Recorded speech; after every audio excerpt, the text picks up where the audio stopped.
So if you just watched my last video, this no time has passed.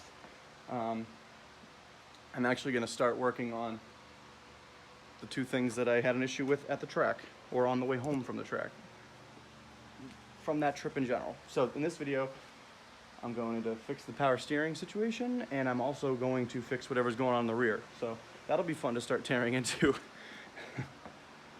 Oh man, it's a hot one. It's really toasty today. But I have another power steering pump. I actually don't remember. I'll have to go watch my old videos. I don't remember why I bought another power steering pump. I think I thought that was the issue at one point. It ended up just being a leak in one of the lines. So I have an extra pump. I ordered a factory Toyota reservoir that actually has the two ports coming out the same size, because the problem is that this kinks because of this weird angle. And I have one that has the two ports coming straight out. And I also picked up a power steering cooler, because why not? Just to keep everything nice and clean and together. So I'm gonna take care of that, and I'm also gonna tear apart the rear end and see what broke. Hoping it's just a stub shaft and I don't have to fix the diff. Because if I just keep popping the stub shafts, I don't need to upgrade the diff. I'm just gonna keep replacing stub shafts. Because basically with FCs, if you don't know, the only real other options, you can get a Turbo 2 rear end, which unfortunately this car, even though it was a Turbo 2, didn't come with, because the guy that sold me the shell had swapped them because it was his parts car.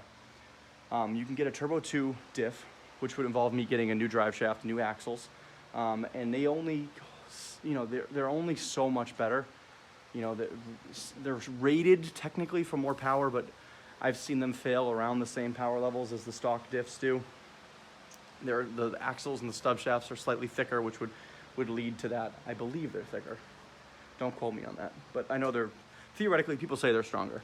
The other real viable option is a 488 swap, which getting the axle conversions and the new drive shaft and the kit, and the diff's like $50, but everything all included, it would cost me about $1,300. So for me to invest that kind of money right now to upgrade the diff doesn't really seem that feasible. So I'm just gonna keep swapping out parts in the rear, and if it gets to that point where it's really annoying and it's, a really common occurrence, then I might consider upgrading it. But I mean, if it's a stub shaft every once in a while because I do a brake stand like an idiot, on low tire pressure, then I'm just gonna replace some cheap stub shafts. So we'll take a look at that and see what's going on. But I'm really happy with how this car performed. Like I said in my last video, it just did so well. The power band, the way it delivered power was fantastic. The grip that I had, even with the crap tires, was really good. I'd like to be able to go faster in drift. That was kind of, with those old junk tires, it was just like bogging even on low pressure. But basically there aren't many things left I want to do. I want to figure out what's going on with the power steering. I want to do the diff, make sure that's all tidied up and ready to go. I want to get an actual blow-off valve, because I don't want this turbo to fail on me. And it's, very few other things. Figure out something to make the diff in the rear a little quieter, because on the highway it's obnoxious. But I don't want to sacrifice the handling too much, because clearly those all worked out. The rear end felt so planted in this car in drift, and it was remarkable. But I'm gonna get to work. I'm gonna start, since the car's facing forward right now anyway, I'm gonna start tearing into the power steering and get that taken care of first. At least get the pump on there and make sure that was the issue. I'll just test it with the current reservoir and make sure it works. But I'm not gonna drive it until I get the new reservoir and the cooler and all that installed, which I think will be here tomorrow, if I'm not mistaken. But yeah, I'm gonna get going on that, and then we'll do the diff. Steering pump. I took off an intake pipe, and I took off the pulley and the lines from the other guy. So now I just gotta I took out this bolt too. So now I just gotta get the other couple bolts. Ooh, that don't sound good. Blech. Blech. It does something. It just don't, it does not sound good. It feels like crap too.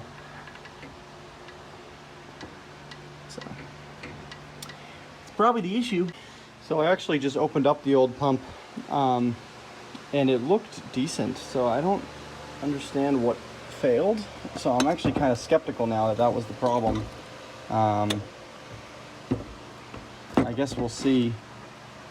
I'm gonna throw the other one in I mean, it's not gonna hurt, but it could very well be the rack, which kind of stinks because although I do have, that's not it, that's the old column. Although I do have another rack, I don't remember where I put it. Just had it. That's funny. Although I do have another rack, I did actually include it in the trade for new diff parts. So hopefully I can figure that out. But I'm gonna throw the new one in and we'll try it out and see what happens. So I'm pumping fresh fluid out through into this container.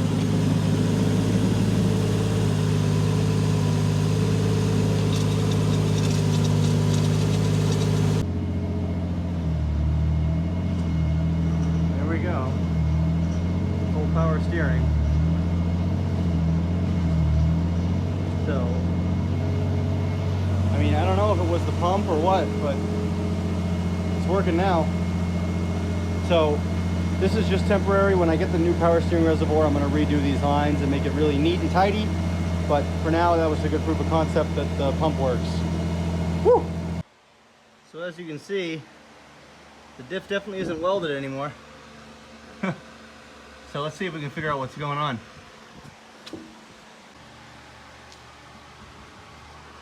So that's already not a good sign. This is like hanging out.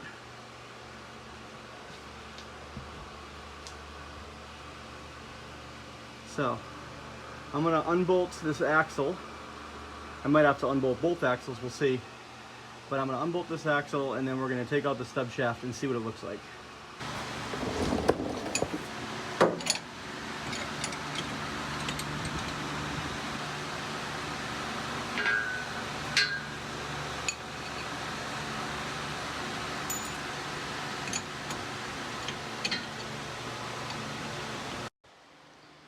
So there's my problem. Snap the stub shaft right where I thought I did. So what's weird is I went to pull the axle out and it just exploded. Like the ball bearing things, the U-joint went everywhere. So I assumed that that was the problem. I was like, oh, I blew up the axle. But when I pulled the stub shaft out just to check it, nope, that was the problem. I just happened to break the axle taking it out. So now I need to replace stub shaft and an axle. So let's hope that I can get the other axle out and bang out what's left of the stub shaft. Let's see. So next up will be seeing how I can get the rest of that stub shaft out of the diff. I don't think I can do it any other way than to drop the diff out and take the cover off and pop it out. I originally was thinking I could just go in from the other side, but I forgot there's that like axle in the middle that holds the spider gears, and it would just hit that. So I don't know, I might try to be kind of clever, but I'm not sure of any other way I can go in there. I mean, I could get lucky with a magnet, but I really doubt it, unfortunately. But yeah, I mean, hopefully this isn't something that happens all the time, because this is gonna be super annoying. But yeah, I'll pick this up. I'm done for today. I'm exhausted, but I'm gonna pick this up. Hopefully when I get the rest of the power steering stuff, and then soon I'll go drive to my buddies and get the diff parts and the axles and stuff that I'm gonna have as spares. Yep. Okay, see you guys then. Found out that I really couldn't get that thing out. Ooh, this is nasty. Woo. Woo. So found out I really couldn't get that stub shaft out without taking apart the diff. So what I did was I dropped the subframe down just enough to get the carrier off those rear bolts, and I could just pop it off. So now what I'm going to do is I'm going to pull off this, take the diff out itself with the ring gear, and then see if I can get that piece out. This seems like the most effective way to do it. I mean, I really could just pull the whole diff out, but then it'd be easier just to drop the whole subframe, and to drop the whole subframe you gotta take the brakes off, and the exhaust. So this seemed like a pretty easy way to just kind of wiggle it down, just undo the camber arm, bring the front subframe bolts down to they're like almost off, just lower the whole thing down. It gives enough to get these off these giant studs. Like, these are so freaking long. But I'm gonna swing this off and see if I can get the stub out. So I got the diff unit out of the car. Looks like the welds have been holding up great. The whole unit itself is fine, except for the remnants of that stub axle in there. So I'm hoping I can find a way to get this out and kind of train myself to do it, and potentially find a way to do it without having to take this out, in case I was to, say, break one of these at the track. Maybe find a tool that can pop it through the other side. So I'm doing a little research, a little harder work the first time, because I'm really hoping I don't have to swap these, have to do this at the track. Now, if there's the only way to take this out is somehow drilling into this or something, what I'll do is I'm getting another diff. I'll just weld another NA diff, you know, ring and everything, have it as like a unit, and then if this happens to the track, I'll do what I did here, swap it all out and just put the new unit back in and get back out there. But I'm hoping I could just kind of figure out another way to just pop it through the other side. There's just no room under there to look. So I have it out and I can figure it out now. Decided that I want to swap out to Delrin diff bushings, and I was looking at it and I was thinking that I might have put these in upside down because the flange is on the bottom, but I was looking at the PBM website and I remembered that they said to put them like this so that the diff sits higher. So I'm in a weird situation because I have the subframe risers, so the subframe sits higher, but if I want the diff to sit higher I have to deal with these metal bushings. So I'm going to get a new cover. I'm actually getting a whole new diff, but I'm going to put Delrin bushings in the new cover and just kind of see how it works, because I'd really like a little bit of reduced noise. And then I'm under here looking, and for some reason I don't remember these sticking out this far. Like, I thought these are supposed to be flush. So I came to an epiphany that I think when I welded the diff, I put the plates in too far, like the plates that are in the spider gears, and they're blocking the half shafts from going in all the way, and I just never noticed this. And it could be why it broke. It might not be loading it correctly. So basically what I'm going to do, just to be safe, I'm just going to get the new diff, the new bushings. I'm going to weld that one new with the half shafts installed, so that way the plates don't go too far in. Or either that or I just won't use plates. I'll just weld the spider gears together and maybe to the carrier. But that means I got to pull this whole thing out again because I just put it back in the other day. So it's all coming back out, and then it will be set for when I get the new diff probably this week. And I'm pretty sure those aren't supposed to be sticking out that far. It's as far as it goes. It's probably why I had such a nightmare getting the axles off, because they didn't have enough room. Oh boy, oh boy, oh boy. Mistakes that I make with cars, man, blows my mind. While I wait to get the new diff, I'm gonna start cranking on the power steering system. So I got this shiny new, this is an OEM Toyota Camry some year reservoir. So the hopes are that I can put this similar position where this is, and the hose won't have to do some crazy stuff. It'll just in and out, boom. But what I'm gonna try to do is see if I can fab up a bracket. This is supposed to like slide into some slot, so who knows, maybe I can make something cool like that. Otherwise I'm just gonna have to clamp it, but I really don't want to. Looks so much nicer when it's got a bracket. So I apologize, I didn't film any of this, but what I did was I mounted the power steering reservoir. I made this complicated kind of thin steel bracket that kind of takes the contour of all the shapes, and then I bent a piece of it to make like a clip. And it's actually very sturdy, and you can remove it by kind of prying this clip out. So I'm pretty proud of that, actually. And I just mounted it to the body there.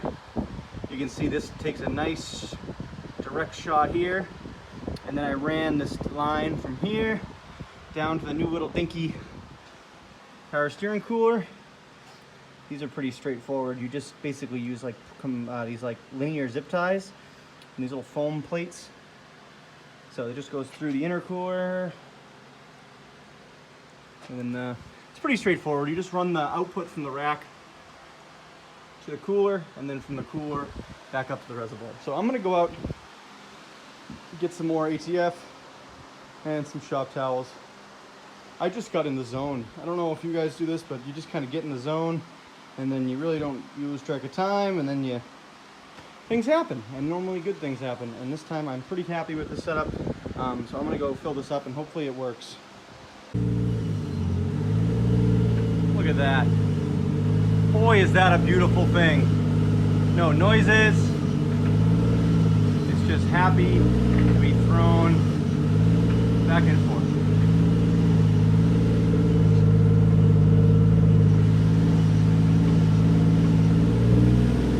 Nice.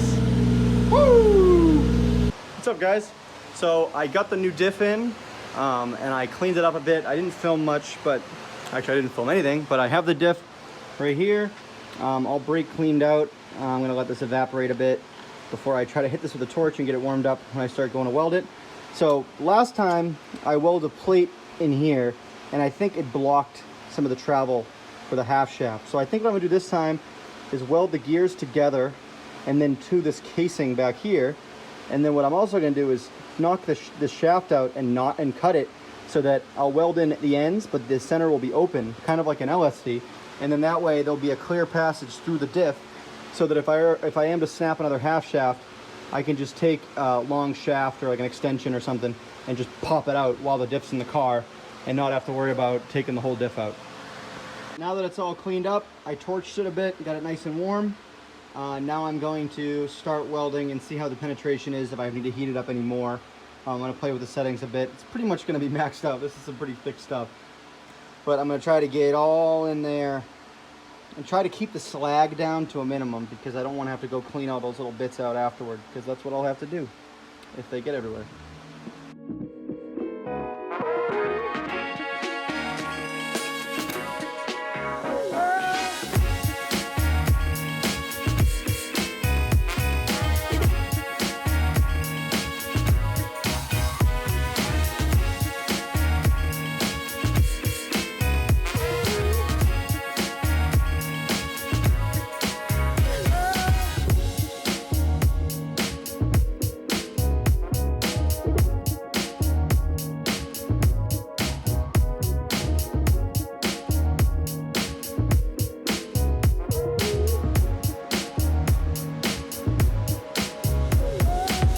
Wild Ted has arrived.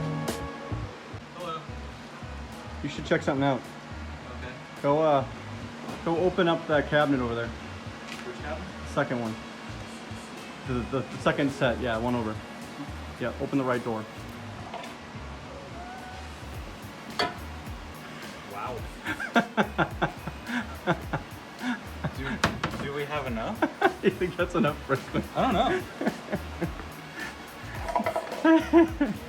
You save 50 cents a can if you buy 12 in a case. It was 25 bucks. Yeah, that's a fair. deal. That's a fair. deal. I just wanted to see. That is a deal. I wanted you to be like, I figured you'd be like, you have no restraint.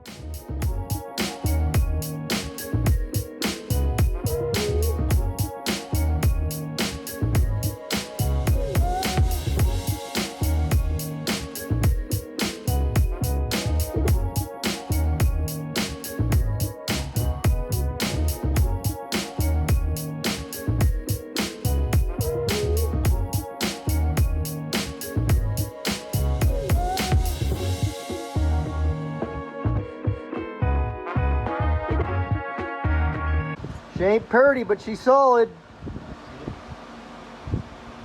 So now I'm just gonna go through and try to knock off as much slag as I can get with like a flathead screwdriver or something, and a little chisel, and just try to break off all these little nubs. There aren't many, but just want to get rid of them all. So I didn't film much of this, but I have a dial indicator set up on one of the teeth, and let's see if I can get this to 0. It's gonna be kind of tricky.